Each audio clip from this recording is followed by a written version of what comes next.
시간선 치료는 이제 체면 치료, NLP 치료, 전생 치료 세 가지를 통합한 개념이라고 보시면 됩니다. 시간선 치료의 장점은 뭐냐면 체면을 긁지 않지만 표면에 긁리는 효과를 만들어내면서 치료가 되는 거예요.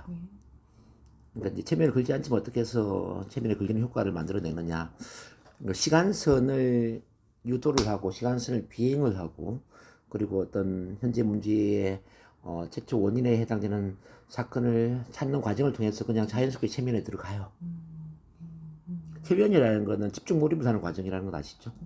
그럼 집중 몰입은 뭐 예를 들어서 이제 체면 유도를 통해서 뭐 집중 몰입이 될 수도 있지만 또 한 가지 체면에 들어갈 수 있는 방법이 뭐냐면은 질문에 의해서 즉 체면을 유도하는 질문에 의해서 집중도가 높아지고 자연스럽게 체면에 들어갈 수도 있거든요.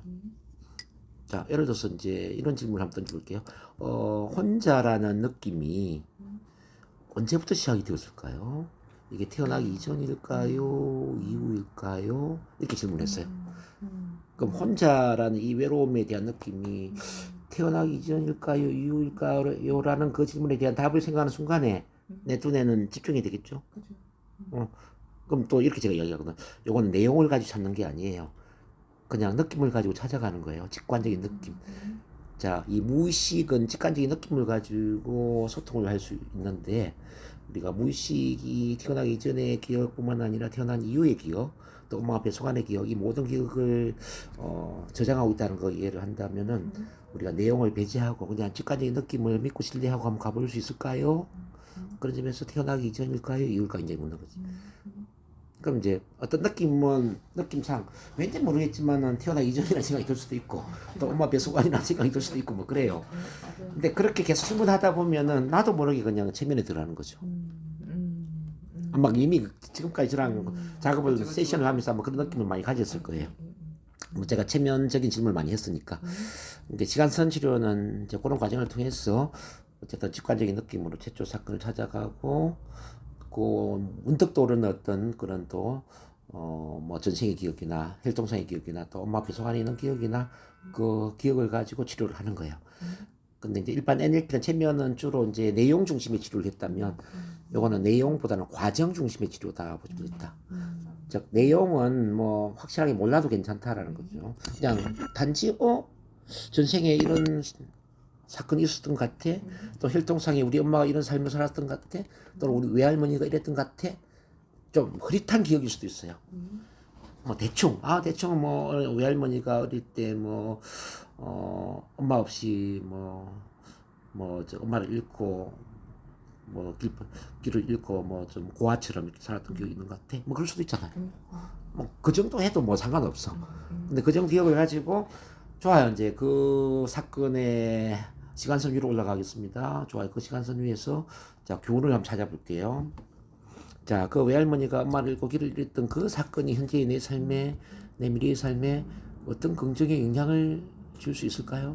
그 외할머니가 길을 잃었던 혼자 버림받은 그 사건을 통해서 나는 무엇을 배울 수 있을까? 이렇게 또 질문한단 말이죠.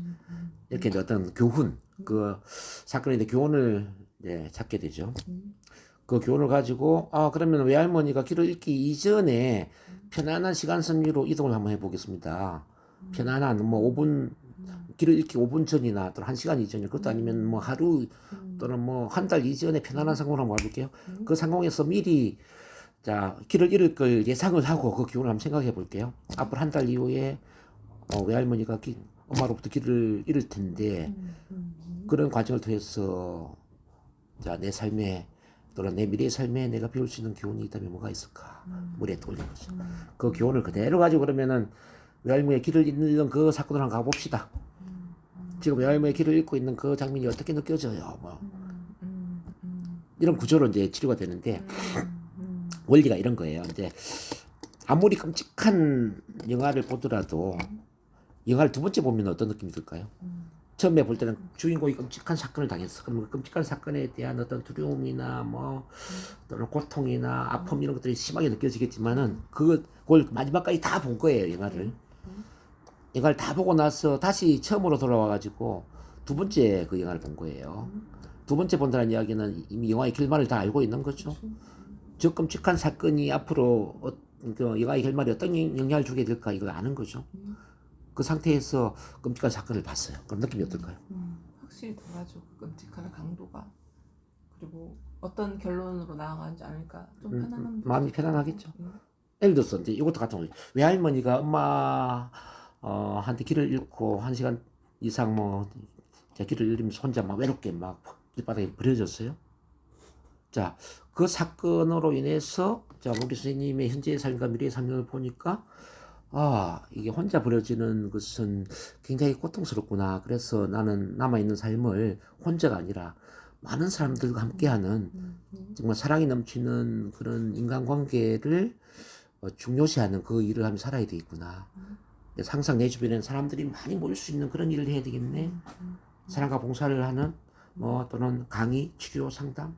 항상 내 주변에 나한테 감사하는 사람이 많고 나를 찾는 사람이 많고 소통하는 사람이 많은 그런 삶을 살아라는 교훈을 안겨준 게 외할머니가 엄마로부터 버려진 그 경험이라면 외할머니가 혼자 버려진 경험이 내 삶에 큰 도움이 되네.